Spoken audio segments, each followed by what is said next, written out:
ce très beau collectif Sista qui existe depuis 4 ans désormais. L'idée au départ, c'était de se dire qu'il fallait trouver une solution pour pouvoir mettre ces femmes fondatrices de boîtes numériques et tech en valeur, les mettre à l'honneur parce qu'elles le valent bien. Mauvais jeu de mots de ma part.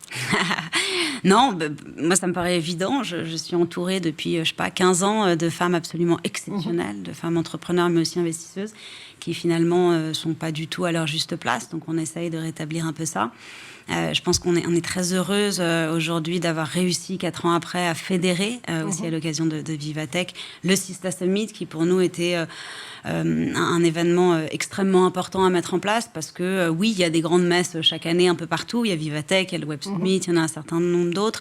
Et il y avait peu d'événements autour de l'investissement inclusif, avec un focus de ce qu'on a vraiment envie de faire, c'est-à-dire comment est-ce que dans un écosystème qui, oui, est en croissance, oui, est mature par rapport à il y a 10 ans, et qui en même temps est toujours malheureusement terriblement dans un entre-soi terrible. Les chiffres le prouvent et on en parlera.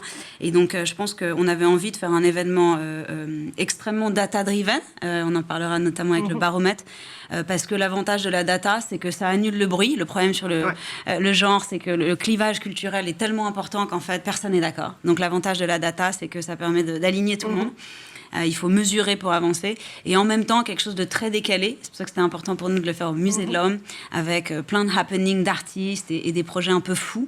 Et je trouve qu'on a réussi à faire quelque chose au croisement entre la tech, un univers un peu plus artistique, un peu plus scientifique, pour justement faire émerger ce qu'on a envie de dire. C'est tout simplement que la tech est une formidable façon d'arranger un certain nombre de problématiques sociétales, et que finalement il faut s'en saisir, et ce qu'on essaye de faire avec Sista depuis maintenant 4 ans.